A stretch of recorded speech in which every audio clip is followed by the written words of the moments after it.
your host, your boy, George Mackay, pre-recorded as I always do during these COVID-19 times. And I got a good one. I got a fellow Canadian, one of the final graduates of the Hart Family Dungeon, a legend in my mind, a future Hall of Famer in my opinion. And since it's my show, my opinion's the only one that matters.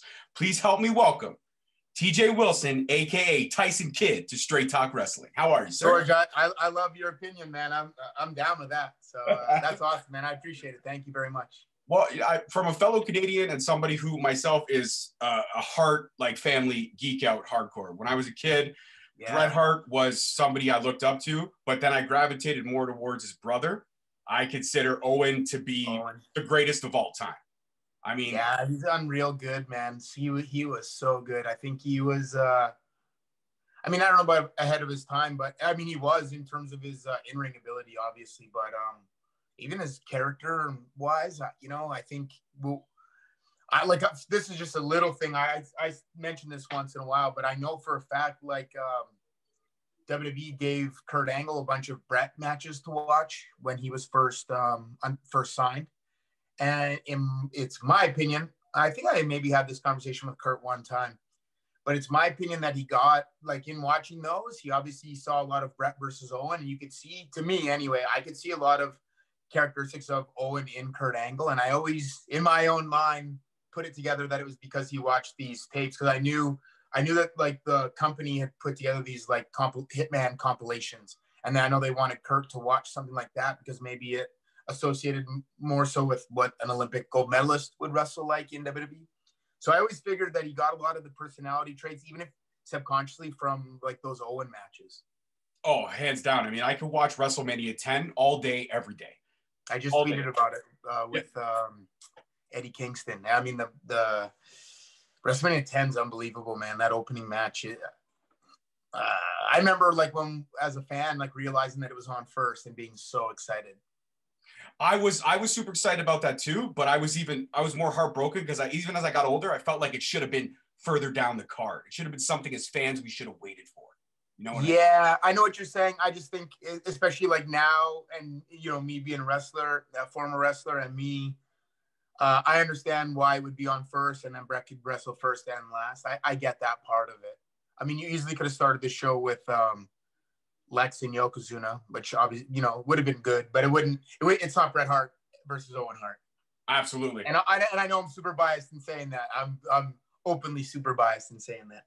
100%. I agree with you. I'm not gonna doubt your opinion at all. I know from doing my research that you are a wrestling aficionado. I read an article, a blog that your wife did, an interview with you, and she pretty much said your knowledge is unreal. And I can tell. I try to hold true to that.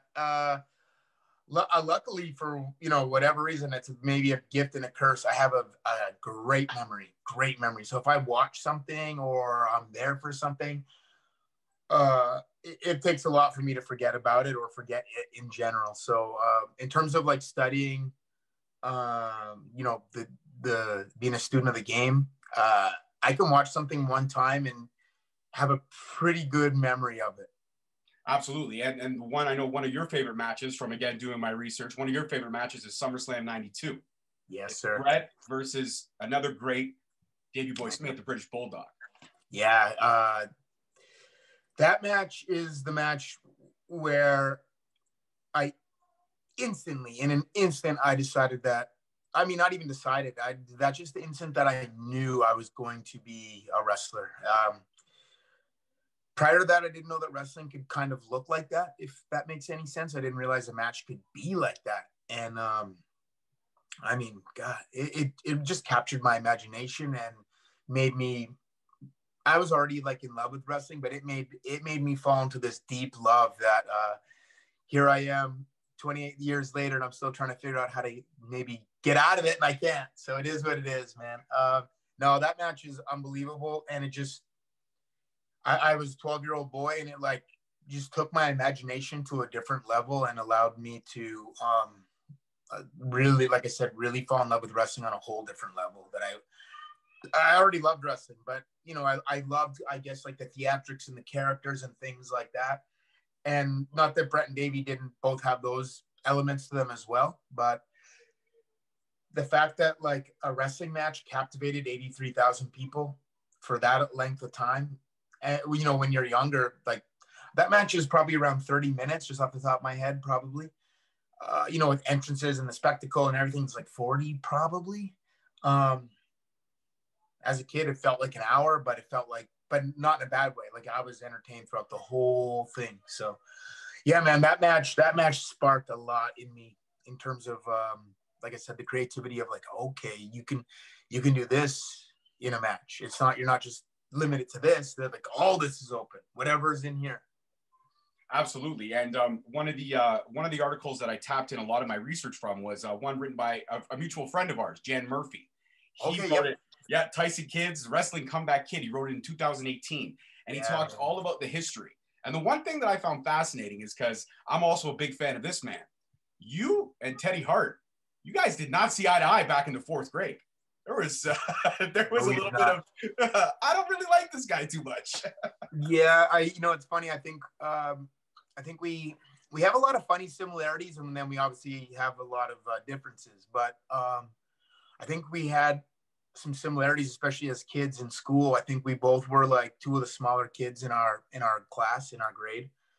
We both, like, it's so funny, like our whole lives we've been like the same. We've been close to the same size as each other like our whole lives. Like since we were kids, we're two of the smallest kids in the class. We both hit our growth spurts super late, but like both like relatively close to each other. We've never, like, there's times where he's been bigger than me by a little bit, but it's never been like too much bigger than me. We've always floated around the same size, height wise, you know, on the scale. Our strength, even in the gym, is never too far off. It's just funny. But yeah, man, I think we were a little bit similar. You know, we were very mouthy, and I think maybe it was a little bit of defense mechanism of being so small that I'd like to kind of beat guys to the punch and be mouthy first. And then I don't know, man. But we both, I think, were like that, and it made me not want to be his friend at first. And in 4th grade, so a very funny story. I was held back in ECS in kindergarten, and the next year I had to do kindergarten in the morning and grade 1 in the afternoon. And then next year I'm in grade 1. And then anyway, I was in grade 3 for like a month, and I did like 2 weeks of testing, and then they accelerated me to 4th grade. And so I was actually in Ted's sister's class, and now I'm in Ted's class. And they had just come to our school. I've been in that school for a couple of years at that point. And then now they're there. And I just remember thinking, like, I don't like this guy. And we're in the same class in 4th grade, and we're not friends. We don't talk really. And then 5th grade, just the way the teacher had this stuff, the desk set up was like these groups of 4 desks, 2 desks beside each other facing 2 desks. And Ted and I had a mutual friend. And I remember at the end of the first day of class, I moved my desk. My friend moved his desk a little bit away from this block. Then the 3rd guy moved his. Then Ted came in the next day. And I tell this story a bunch, but he came in the next day. He's like, man, the janitor's here. They're messing around. They didn't move my desk back over with you guys. And then he moved his desk over. And there was something in my brain that said, well, I'm not going to be able to get away from this guy this year, so I may as well embrace it. And here we are 30 years later. And I'm still snowballed in. So I've sat and thought to myself a lot, man, what happens if I don't get accelerated? What happens if I'm not in the class with Ted? What if like Ted wasn't so, like, it's so weird. I don't know why I was just this little pale, skinny kid. I wasn't an athlete, definitely not at that time. I don't know what was it about me that made him want to like try so hard to be my friend, and then like we became friends. Like Ted was very popular. He was always very popular in school. I was mouthy, but I was also super shy. Like there's 2 sides to me like that. He's not like that. He's not shy at all in any situation, this guy. So it's funny, man. I thought, like, what happened? What does my life look like if I don't just give in to being friends with him, or if I don't accelerate 3rd grade and join his class? Like, man, it's crazy. It's so crazy to me, because I really liked wrestling the brief bit that I saw of it before, but it quickly gets banned in my household. I live with my mom and 2 sisters, so when I come home trying wrestling moves. Wrestling gets banned very quickly at home. And Razor's Edge. I read that story too. Razor's Edge. Yeah, man, it's very true. It's very true. And now, then, you know, now being friends with him, every Saturday be wrestling. You know, it was of course like a Friday night sleepover. Then on Saturdays, like, okay, there's like a couple hours of wrestling. This wrestling block of wrestling I got to get through, and then we could play video games and stuff again. And then next thing you know, I'm loving this stuff. And then, like I said, SummerSlam '92, I'm all in, man. So it's all. This is all Teddy's fault. No, we thank Teddy. We thank Teddy for pushing that, because if Teddy didn't push that, we would have never had Tyson Kidd in our lives. And as a wrestling fan, you got to appreciate the ability of anybody that comes out of the dungeon. The dungeon is legacy. I definitely, one of my bucket lists for sure is to go to Calgary, is to see the family home from the outside, obviously. Go pay homage and respect to Owen, and all that stuff, because the Hart family is, as a kid, I mean, I was different. I was much like Teddy. If I had something to say, I said it, and I didn't feel bad about it. I spent a lot of time at home because I got suspended for my mouth getting me in trouble. But I was also really shy and a little introverted. And I think wrestling helped me find that voice. And oh, man. Yeah, that's what wrestling did for me 1,000,000%, man. Yes, absolutely. Yeah, it helped me find my voice. I met my wife is a diehard wrestling fan, much like myself. That's awesome. Got 2 daughters. My 11-year-old, who also does stuff with me, I call her the mini host. She does these little 5-question segments. And my 4-year-old, who, I shit you not, she can give the best arm bar in the business. I have taught her well. Taught her very well. Hell yeah, man. That's awesome. That's so awesome. we always get together. We watch the pay-per-views. And the great thing is that I've told them not to, keep all their eggs in one basket. You can love WWE, and that's okay. You can love AEW. You can love Impact. The great thing about being a wrestling fan now is that there's so much out there, and the network is a great tool, because when you and I were kids, all we had was Jumbo Video and Blockbuster. Dude, so I did an interview earlier today, and I told this story, man. Like, if I had the network when I was a kid, I don't even know like how much more into wrestling I would be, man. It was crazy. Like, I would watch, like, I would tape like Saturday morning Superstars, whatever. And then like all week long, I just would watch the same episode until the next week's episode. I didn't have the network where I could surf through and watch anything. I remember getting like a King of the Ring 94 tape. I'm not kidding around when I watched that every day. I watch that tape every day. I could mimic the entire matches, like not now, but at the time, I can mimic every match, man, from beginning to end on that card. I knew what the announcers were saying. Macho Man arguing with Donovan. Yeah.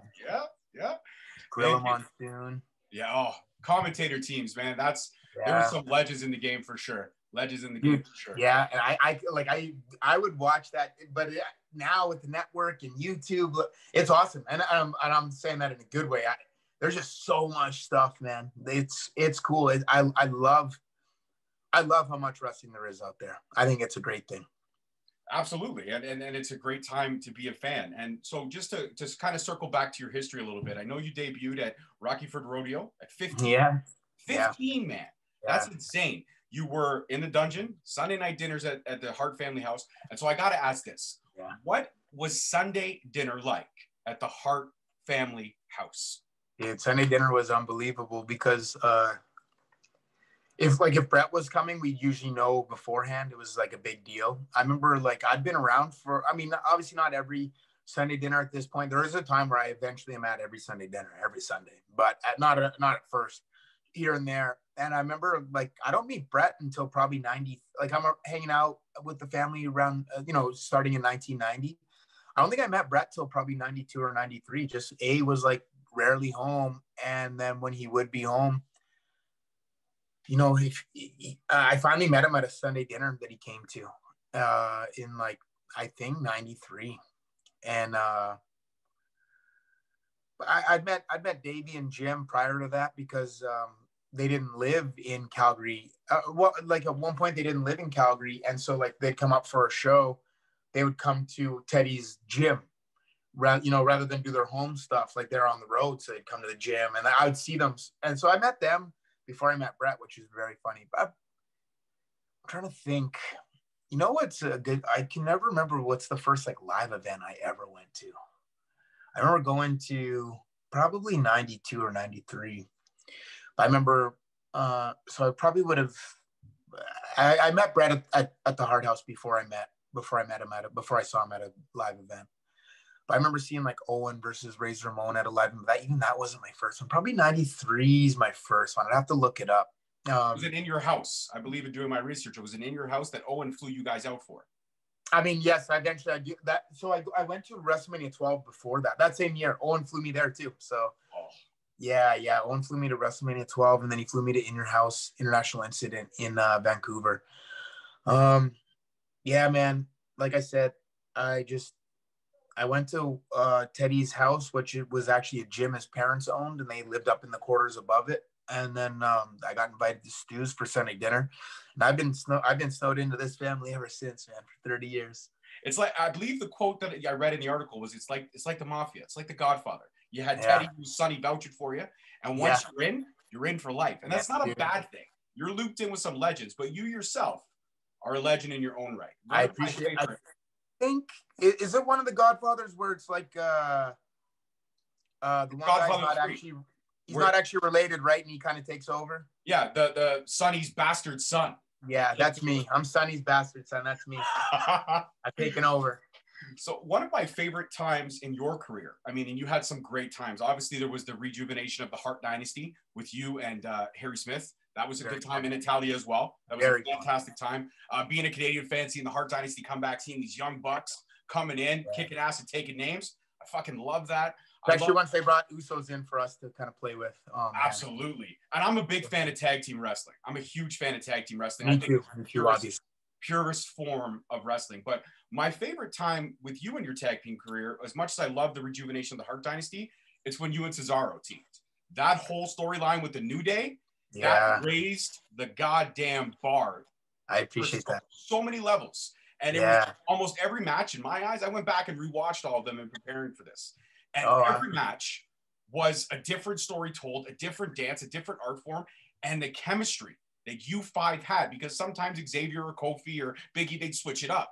Yep. But you and Cesaro always had this ridiculous game plan for no matter who out of the 2 out of the 3 you were facing. I know. You always had something ready. And half the time, I wasn't even sure how the hell you pulled it off. It's funny, when I did the bump in February, they brought Harry there, and they had Cesaro on the screen, via satellite or whatever. So, and they asked me, they tried to put me on the hot seat. They asked me like, what tag team did I prefer? And it's like, well, Harry, I teamed with him my very first ever match in 1995, and then 15 years later, we win the tag team titles on Monday Night Raw. So, I mean, how much more storybook does it get? It doesn't get any more storybook than that. The truth is, when I team with Cesaro, it's after my NXT run. And I'm not saying I became a complete performer, but in terms of me, in terms of Tyson Kidd, I'm a way more complete performer in 2014, 2015 than I am in 2010. I mean, no doubt. So in terms of that, I think I kind of, if I guess I was in control of it, but in a way, I feel like I almost let Harry down, because like, if I wish I could team with him in 2014, 2015, and he's very different then than he is in 2010, but I could really show like what I could do then. It just is a different, in 2009, 2010, I'm still pretty new on the roster, and I'm still trying to find my way. 2014, 2015, I'm very confident in myself, and I'd worked a lot with Dusty Rhodes in terms of promos, and I kind of understood my character a lot more in 2015 than I did in 2010. And I just felt a lot more sense of, I guess, not in a bad way, but like almost like more comfortable and more, I could be me. And but I don't, it's so weird, man. Again, I know I did an interview earlier today too. I was talking with Sheamus maybe a month ago, and he couldn't believe that Cesaro and I only teamed for 6 months, but I mean 6 months to the day, like December 1st, 2014 was a Monday, and my last match is June 1st, 2015, which is also a Monday. I'm talking 6 months to the day we were a tag team. And Sheamus couldn't believe it. He thought we were a team for at least a year and a half. So I like that I was able to have this kind of like lasting effect in this little tag run that I had with Cesaro. I guess the shame of it is like, I don't think we scratched the surface. I think we were only just beginning, to be perfectly honest. I've had a lot of time to reflect, and I can't change it. So I'll just take the positive out of it in a weird, as much as this may not make sense, in a weird way. I'm not glad my in-ring career ended, but if it had to end, I'm glad it ended for me, for Tyson, at my peak, and not maybe a year before, coming out of a knee injury, and maybe you're unsure if I'm able to kind of reach that next level or not. Or at least the way it went down, I had that NXT run, and I had those 6 months with Cesaro. So I just have to be grateful for that, to be honest. Absolutely. And I mean, June 1st, 2015, anybody can do the research. We know what happened. Muscle Buster taken the wrong way. And, Yeah. and things like this happen. There are risks. And for anybody out there who thinks that wrestling is a fake, it's not. Real risks are taken. And we have to appreciate what you guys do. I mean, not so much right now during COVID, but when the world's back to normal, you guys are out there 300 plus days a year, and nobody understands the grind. I myself have the utmost respect for anybody that puts themselves in that ring, anybody who does that dance, anybody who tells that story. Me too. And the cool thing about you, though, is that 2 years later, you get a shot at becoming a producer. And this is fascinating for me. And I don't want to pull back the curtain too much, even though the curtain's kind of always been exposed. But I got to ask, in terms of the producing of the matches, a couple of different questions, and whatever you can answer, great. Whatever you can, I understand. But in terms of the producing stuff, when it comes to producing the matches, how does the process start in terms of discussing a match? Like, when you're at the arena that day, does somebody come up to you and say, okay, listen, today you're doing these 3 matches on the card, and then you have only a certain amount of time with each of those bars to prepare? Kind of. So I'll show up, if it's a pay-per-view, a lot of times I'll have the heads up. I'll know what match I have probably a few weeks before, usually. And then I'll probably know the parameters of the match, and meaning like the time and the winner. But that could change too. But probably 2 days before, if it's a pay-per-view. And for a pay-per-view, I'll kind of know in a little bit in advance, more than like just a Raw or SmackDown. And then we have a production meeting. We kind of go over some stuff. Maybe I'll get different orders, or different, something specific that needs to be hit in a match or not. And then I go find the talent, and we enter my favorite part, or maybe my second favorite part. We enter my second favorite part, which is collaborating and creating. I don't ever come in with a game plan that it only has to be the way I see it in my head. I come in and I maybe have a game plan, and I get with the talent, and if they're thinking something different, I'll quickly jump to their deal, and I'll start mapping out from the way they're seeing it.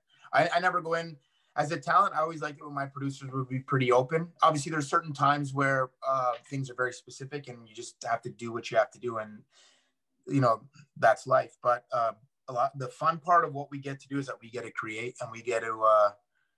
The truth is, everything that we do is in our imagination. So, like, to me, like, that's so fun. It's so fun. It can be so fun, and it should be so fun because we're creating it. It's sure there are certain rules that have to be followed. We get that, but also at the same time, it's limitless. And so my second favorite part becomes the collaboration part, where it's a blank canvas, and we're all throwing paint on this canvas and seeing what picture do we want to paint today. And then my favorite part is when they actually go out and execute it even better than I had it in my mind. And then it turns out so awesome. And I'll be honest, it's a job. Like, Johnny Laurinaitis would talk to me about being a producer, like back when I was a talent, and I would tell him, no way, never going to happen.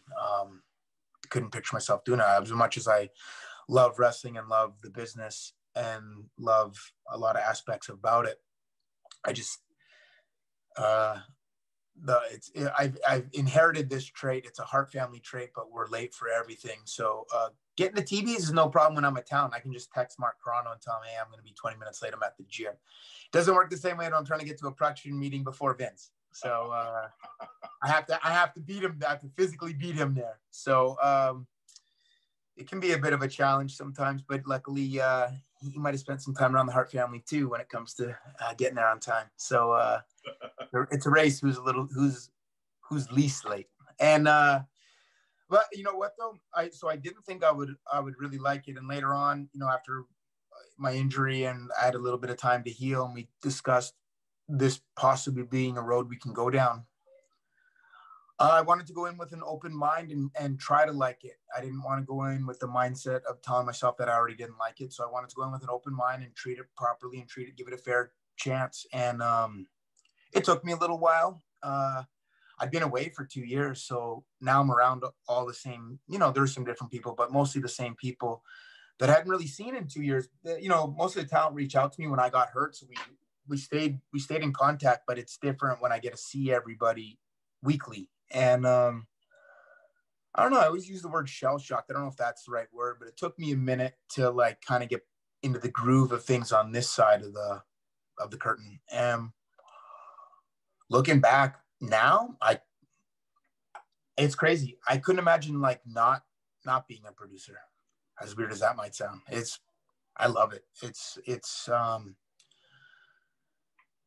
like way more fulfilling than I ever would have expected. I mean, on a lot of occasions, it's more fulfilling than my actual in-ring career, my own personal in-ring career, doing what I'm doing now, which is like, if I now could tell my TJ from 6 years ago, 7 years ago, he would not believe me. I like being like this role as much as I have and as much as I do. So, and that goes to a lot of the talent. That goes to, you know, I've worked with almost all the guys, you know, I mean, literally everyone. And they've all been awesome. And now, you know, 2020 especially, but even, you know, a lot in 2019 too. I worked with a lot of the girls, the women exclusively, and it's been a lot of fun. And it's this cool game of like catch up, I kind of feel like, with the girls, and they're wanting to prove that they are as good as they are. And it's very cool for me to be a part of that, even a very small part of it. I love it. Absolutely. I'm a proud girl dad. And I have taught both of my daughters from day one that you could do anything that a man could do. They really can. And in some ways they can do it better. And I'm a big advocate of women's wrestling. I believe that the day that the Divas moniker got dropped and they became superstars, I believe that was one of the best days in the history of the business. I have seen so many bright matches. My daughter and I, we fight because she has her favorites. I have my favorite. You know, she loves Natty, and that's not just because you're on the screen with me. She loves Natty. She loves Sasha Banks. She loves Carmella. She loves Carmella.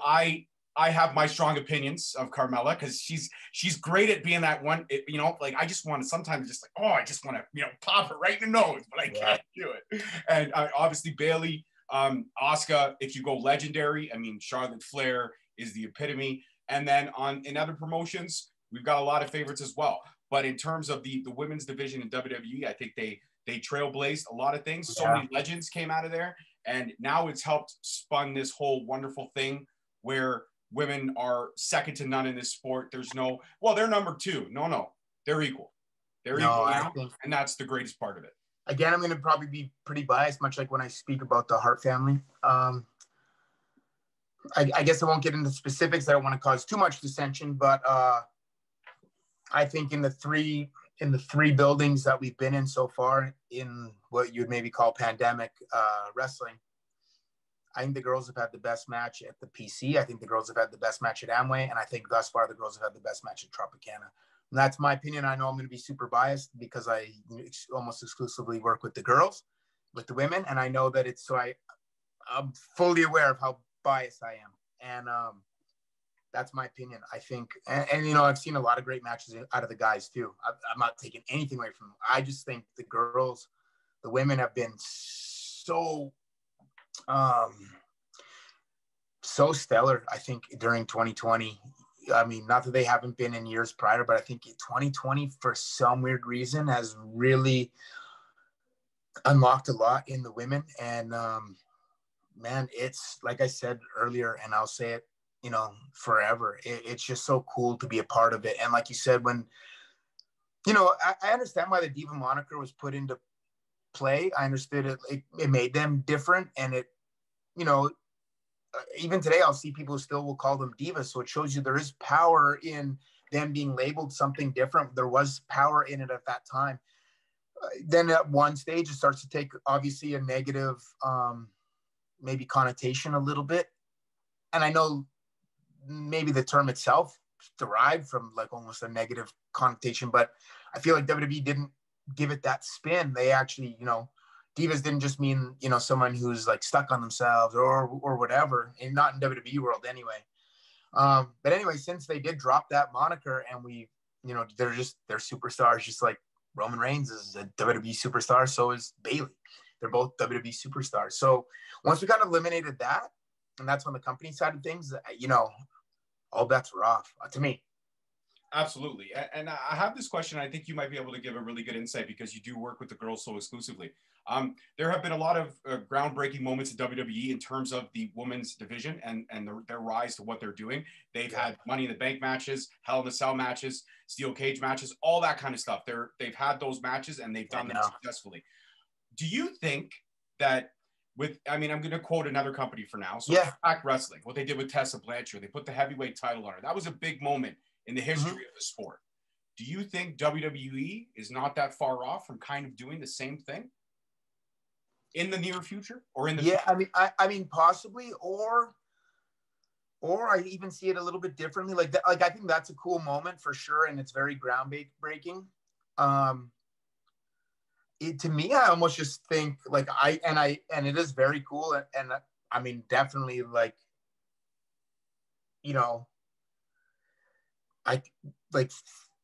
I could see one of our women winning the men's world title, but I also see with the talent that we have, I see the women's title being either, just as important or becoming more important than the heavyweight title. I don't see why, you know what I'm saying? Like, so I do think that that's a cool concept and a cool aspect, but I also think there's something very cool in like that SmackDown women's title or that Raw women's title being elevated to the point that it is the focal point of the show.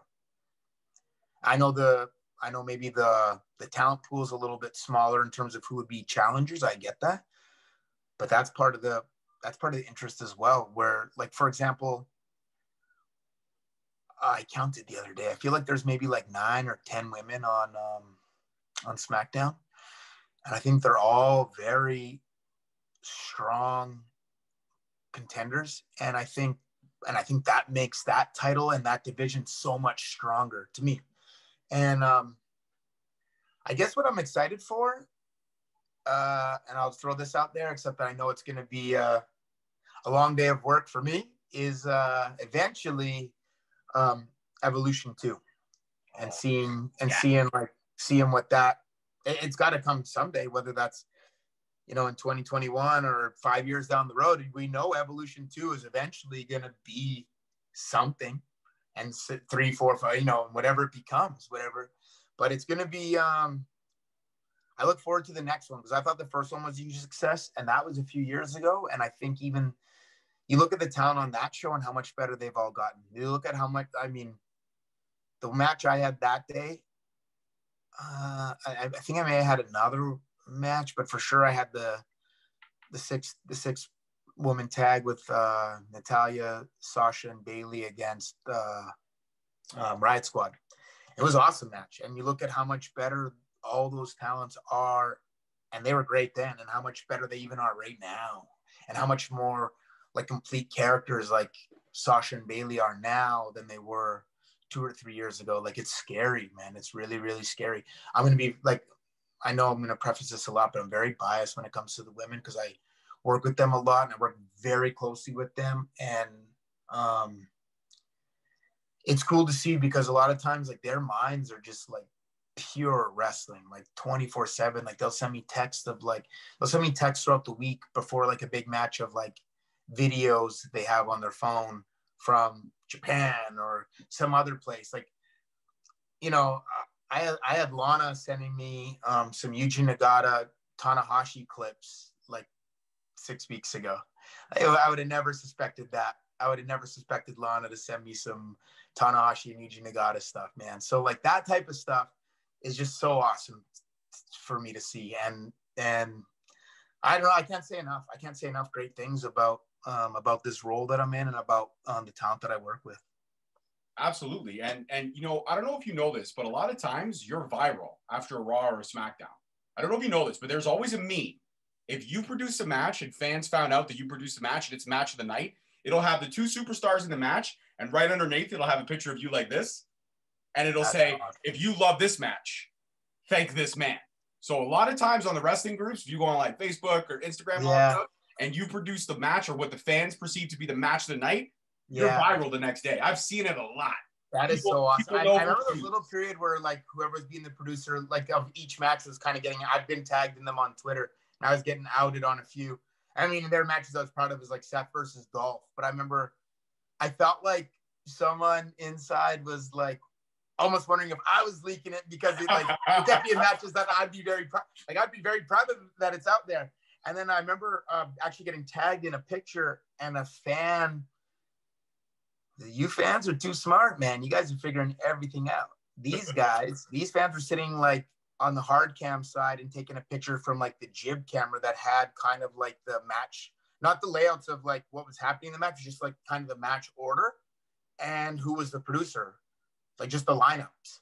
And I remember I showed it to Johnny because I got tagged and I said, look, fans are getting this now. Like, this is how advanced and how smart they are.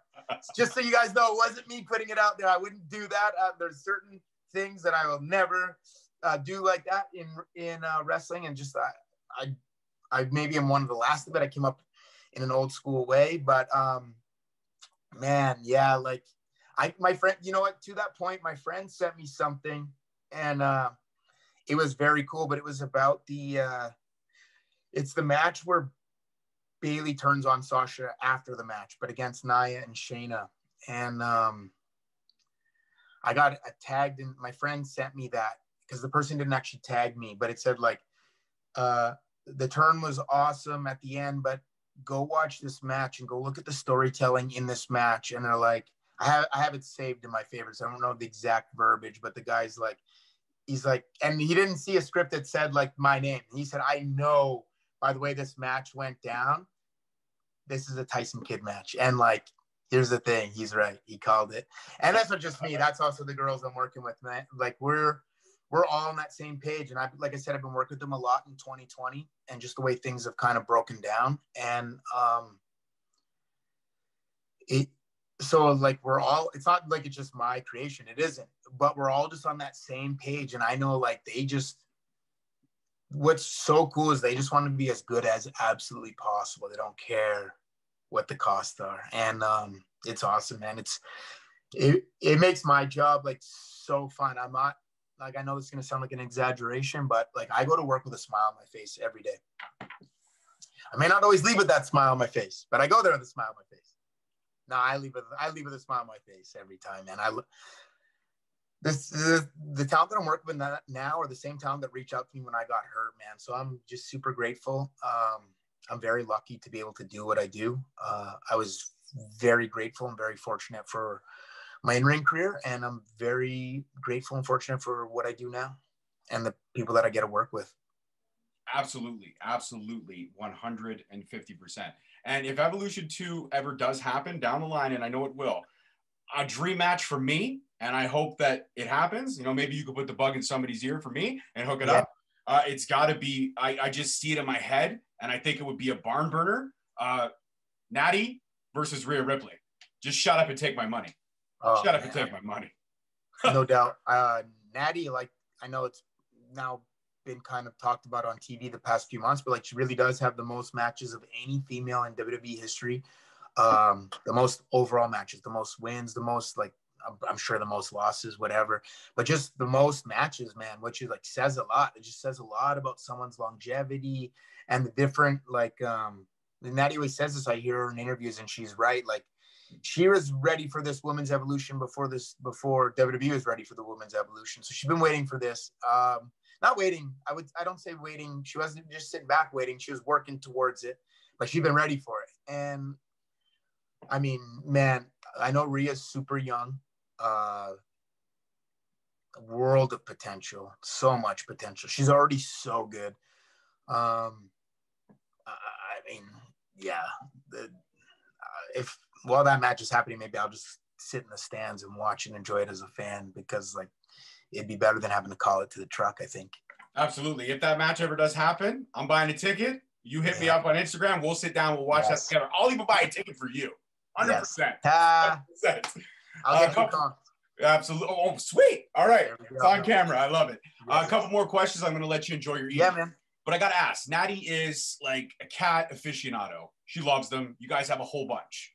Yeah. Were you always a cat person as well? Or did being with Natty make you a cat person? Kind of a corny question, but I always thought myself I would ask that. So I think I'm more the cat person than she is. I remember, so then almost similar to wrestling. I liked wrestling the first time I saw it. Then it quickly gets banned in my house. My cousin showed it to me. Then later on, like, as I said, I become befriended by Teddy, and I'm engulfed into the Hart family. Cats, very similar in terms of, I always wanted a cat, but my sisters were allergic to cats when they were real young. And maybe my mom was too, so I wasn't able to get a cat. And we had like bunnies and stuff like that. And then I remember my mom getting a cat for some weird reason, and magically she's not allergic anymore, and neither of my sisters. So maybe you had to be older. You had to be a little older. Yeah, I don't know. I don't know what maybe they weren't allergic. I literally don't know. But anyway, so yeah, I was always a cat lover. First time I met Natty, remember, she is funny enough that she's a cat lover now, because I remember her always talking about this dog that she had. First time I met her when when we're kids, but yeah, like the cats, they love both of us, but they like don't leave me alone when I'm home. The cats love 2020, and they love this schedule where I'm home every night.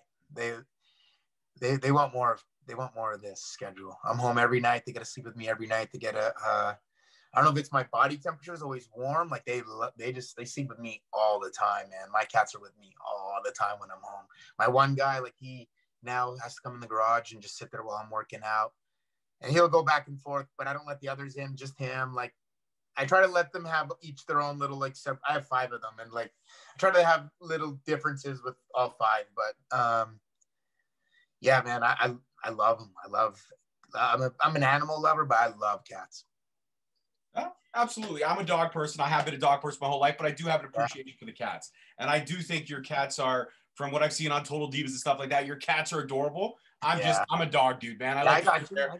I like to sit there and give headlocks and, rub them and then play. Like, I got a little Maltese, and she bites my hand, and I'll pick her up and just wave around like this. It's great. That's awesome. I love it. So when this drops, this will be dropping in January. So we're going to be a couple weeks out from Royal Rumble. So I got to pick your brain. Yeah. I would like to give you my 2 picks for the women's Royal Rumble and the men's Royal Rumble. Okay, yes, please. And then if you want to give me your 2 picks, come Royal Rumble, I'm going to tag you in a Royal Rumble post, and we're going to see if we were right. But for this year's men's Royal Rumble, I'm putting my money on my boy, because he's just built like me. I actually have been called his twin, Kevin Owens. Putting Kevin Owens to stand for the men's Royal Rumble. And for the women's Royal Rumble, man, I just see somebody from NXT kind of breaking through and surprising everybody. So if I really, really had to, I want to put my pick for Candice LeRae. If she's in it, I'm putting my pick for Candice LeRae. So funny, I was recently talking about the Royal Rumble, like, as weird as WrestleMania was last year with no fans and none of like the NXT people as an audience in Orlando. WrestleMania was just like no fans. I think the craziest thing out of all these and just these crazy times is going to be the Royal Rumble in terms of not having a live audience. I mean, don't get me wrong. We feel this every week as talent and as producer. Every person in the company, we feel this every week. But I think Royal Rumble more so. I mean, I don't know what the audio is going to be if we're going to have. I'm sure we have, audio of a countdown, but it's not the same. It's crazy. Like, it's going to be so different, Royal Rumble. In terms of the guys, I'm just trying to think. So Roman's champion right now, Drew's champion right now. Who do I think will win the guys' Rumble? I am going to go with, Braun Strowman. Okay. For the men's rumble this year. I like it. Now we know a lot of times the big guys are favored in these things, and then they get double teamed and triple teamed and put out. So I could be 100% wrong. But I'm going to go with Braun. As for the girls, the women's, I am going to guess. So I'm sure there'll be people from NXT, obviously. I'm just going to go off the top, and I'm just going to guess Bianca Belair. She had a great rumble last year. You're right. Yeah. Great rumble. Right. Great rumble. Absolutely. I like the pick. And before my final question, wrap it up so you can enjoy your evening. I want to officially let you know you're now a member of the Straight Talk family. You have my email. I have yours. Anytime you want to come back on the show, it would be an honor to speak with you. Awesome.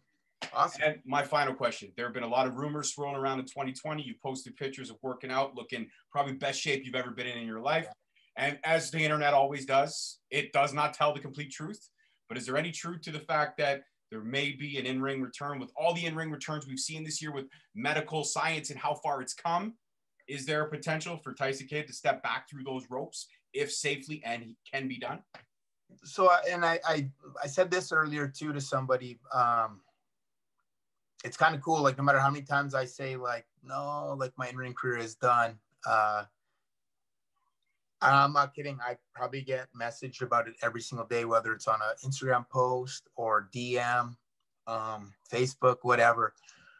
But I appreciate it. I appreciate people wanting me to have one more match or one more run or maybe, just a full-on comeback. I can appreciate that. I'm glad that they like either think I'm, tricking them or, I mean, it's cool. It's very cool. And I'm glad that there's, even if it's one person, I'm glad that there's some interest. Unfortunately, I don't think. Unfortunately, that will never happen. I'm retired. I wanted to do one more Royal Rumble. That was a couple years ago. Then when we kind of discussed it, like it was so crazy. Just when we discussed kind of like trying to take care of everything on our end, that just there's still elements that we fully can't control. And in my mind, I pictured like I'm standing on the steps and some guy, jumps from the crowd and pushes me from behind and I snap back. And then 3 months later, that guy comes in and takes down Brett and Natty at the Hall of Fame. And I was like, oh my God, I had this vision 3 months ago, except it was someone doing it to me from behind, taking me down off the steps. And I was like, oh my God, this is crazy. I had this vision. Except it was me happening to me. So kind of, it's funny, like I had that in my mind. And when I saw that, I was like, you know what? Think Vince made the right call. And maybe me not doing I wanted to do the Rumble really just so I could write the last paragraph of my in-ring career. And I could kind of go out a little bit closer to my terms. But I understand it's not always a possibility. And someone's asked me, like, what about Royal Rumble this year? Like, now there's no fans, take that element out of it, which I understand. But so here's the thing. If someone were to come and ask me in the company and say, hey, do you want to do the Royal Rumble this year? I would do it. I guess. I would do it. But I'd prefer, if I were to do one more like that, I would prefer that fans were there. And like, I always really liked Phoenix. And that's where that Money in the Bank was that I was in. And that's where Royal Rumble was 2 years ago. And that's when I was trying to sneak onto. I thought Phoenix would be cool. Don't get me wrong, any Royal Rumble would be cool. A little bit, not quite the same without fans, but I mean, it still would be awesome. It still would be me writing my own chapter. So now I'm on the spectrum, I guess, that if it gets brought up to me, then I'm definitely open to it, but I'm not pursuing it. And that would just be, if it were a Royal Rumble, it literally would be one and done. It wouldn't then turn into like, oh, one more match. It just, my neck, I don't think I can fall back is the thing. I'm pretty sure I can't. And I don't really want to risk it, to be honest. I feel great. My injury was over 5 years ago and I feel very good. And I don't ever want to risk chancing, being back in that position I was in. And My neck injury is different than most. My C1 and C2 are fused, which is very different than everyone else. It sounds so weird, and I say this a bunch too. Like, there's weird normal wrestling neck fusions, and there's normally like your C5 and C6. Mine's my C1 and 2. It's the very first discs that you have, and the C1's not even shaped like your other vertebrae. The C2 and the rest are all kind of shaped similarly. C1 is shaped very differently, but my 1 and 2 are fused together. It's very different. I was told the injury is very similar to Christopher Reeves. The guy that would be the closest in terms of how high up his fusion is, to the best of my knowledge in wrestling, would be Steve Austin. I think his is a C3 and C4 fusion. And I mean, he wrestled that happened in 97, but then he wrestled kind of from 98 to 03. So he did do 5 more years, but one of those years he had neck surgery. So he's out for like 99 to 2000. He's out for almost an entire year. Yeah. And then, now it's, kind of famous, the walkout that when he left for a little while. Yep. So in those 5 years that he still wrestles after his neck injury, over about a year and a half of that is actually not actively wrestling. So, and even that first few months from his neck injury too. So maybe almost 2 years of those 5 is actually not wrestling. And my fusion's even higher up. And so for me, I just think, and I've been very, very lucky and very fortunate and blessed that I found this other role, and it vibes with me and it works with me. And I don't want to mess that up. I don't want to mess anything up in my life, really, but I really don't want to mess that part up. Absolutely. And I can appreciate and understand that. And that's why I asked the question, because I wanted people to hear directly from you and to know. Of course, I mean, and I get the question, and I knew, like, when Natty first posted the video of like me hitting the ropes and doing the springboard, and then I posted it, I knew obviously what it's gonna, I'm not stupid, I know what that kind of reaction that's gonna elicit. I was just mostly wanting to do that for myself, and just that was literally, it was on, Natty recorded it. That was the very first springboard I did in 5 years. It was crazy. It looked like riding a bike, man. It looked picture perfect to me. Picture perfect to me. Thank you. Tyson Kidd, if anyone is stupid enough to not be following you on social media, where can they find you on a wonderful world of social media? I'm at TJ Wilson 711 on Instagram. The 711's because TJ Wilson was taken. 711's my birthday. I could have put WWE or something else. I just thought, let me just put in 711. And then like it went through, and I was like, oh, I guess no one has that. And then, I mean, that's my birthday, 711, so it works.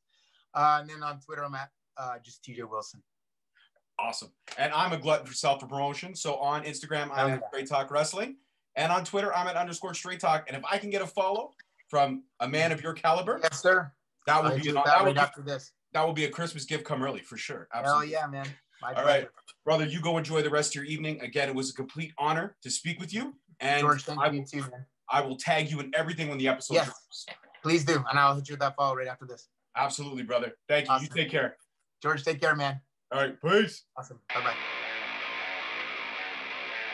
Thank you for listening. Tune in next week for another episode on Spreaker, Stitcher, Spotify, iTunes, Google Play, and iHeartRadio. Also follow us on Facebook at Straight Talk Wrestling, on Instagram at Straight Talk Wrestling, and on Twitter at _Straight Talk.